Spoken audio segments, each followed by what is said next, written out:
Al-Quran sebagai sumber dan dalil hukum guna memenuhi tugas UAS mata kuliah usul fiqh. Sumber hukum dalam Islam tidak hanya Al-Quran saja, melainkan juga ada hadis, ijma, dan qiyas. Nah, ketiganya hanyalah sebagai sumber sekunder dalam hukum Islam. Sumber-sumber ini bukan berfungsi sebagai penyempurna Al-Quran, melainkan sebagai penyempurna pemahaman manusia akan maqasid al-syariah. Karena Al-Quran telah sempurna, sedangkan pemahaman manusia yang tidak sempurna, sehingga dibutuhkan sebuah penjelas atau bayan sebagai tindakan penjabaran tentang suatu yang belum dipahami secara seksama.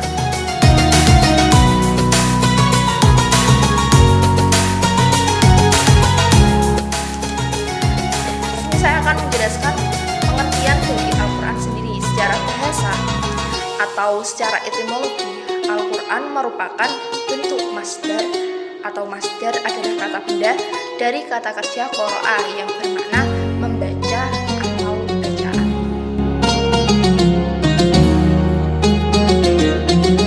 Sedangkan menurut ulama usul fikih, yakni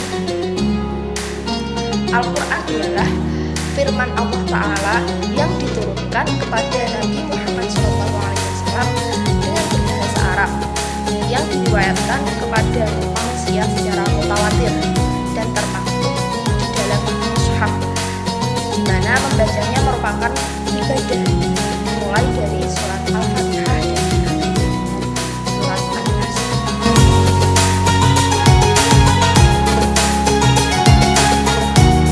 Selanjutnya adalah kehujahan Al-Quran, di mana kehujahan ini dibagi menjadi yang pertama ada kebenaran Al-Quran. Abdullah Wahab kalau mengatakan bahwa kehujahan Al-Quran itu terletak pada kebenaran dan kepastian isinya, yang sedikit pun tidak ada keraguan di atasnya. Kemudian yang kedua adalah kemukjizatan Al-Quran.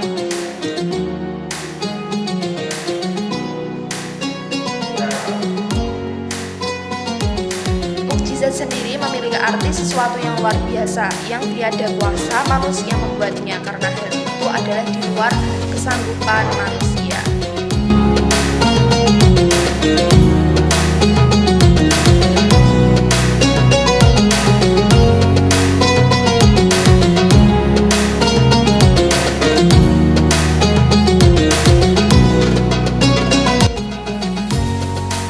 Selanjutnya adalah macam-macam hukum dalam Al-Quran.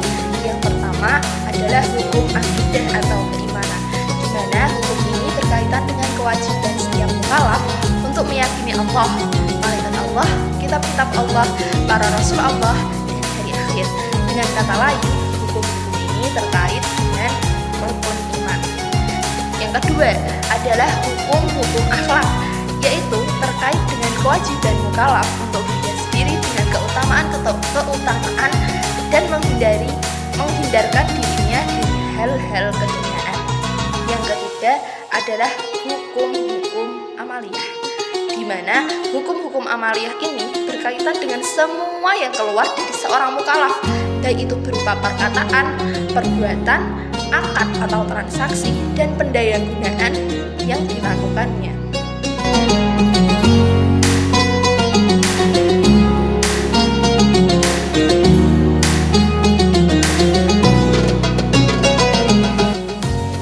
Kemudian sifat Al-Quran dalam menetapkan hukum. Yang pertama, sifat Al-Quran yaitu tidak memberatkan. Semua hukum yang ditetapkan dalam Al-Quran tidak ada yang memberatkan, dalam pengertian semua hukum tersebut berada dalam batas-batas kemampuan manusia. Dan yang kedua yaitu beban menyedikitkan. Yang dimaksud beban menyedikitkan di sini adalah sebagai konsekuensi dari prinsip yang tidak memberatkan.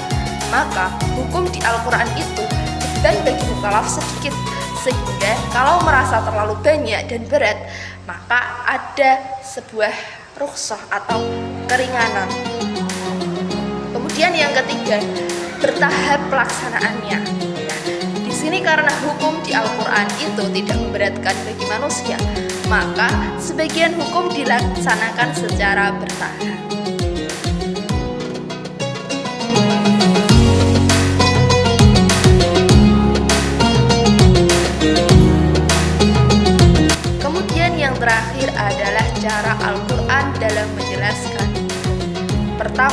penjelasan secara global atau mujmal, yaitu dengan menyebutkan kaidah dan prinsip-prinsip umum seperti prinsip musyawarah, prinsip keadilan, dan lain sebagainya. Yang kedua, dengan menyebutkan ketentuan hukum secara global seperti perintah zakat dan juga hukuman qisas. Kemudian yang kedua adalah penjelasan secara rinci atau disebut juga dengan penjelasan tafsili. Sedikit di antara ayat-ayat Al-Quran yang menjelaskan hukum secara rinci atau tafsili, seperti pembagian harta waris, kaidah atau kadar hukuman had, tata cara dan bilangan talak, cara li'an, wanita-wanita yang haram dinikahi, dan lain-lain sebagainya.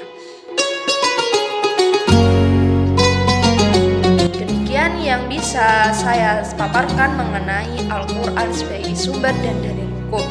Apabila dalam menjelaskan saya terdapat kesalahan kata atau kesalahan penyampaian ataupun materi yang saya sampaikan, saya mohon maaf yang sebesar-besarnya. Sekian dari saya, kurang lebih mohon maaf. Wabillahi taufiq wal hidayah. Wassalamualaikum warahmatullahi wabarakatuh.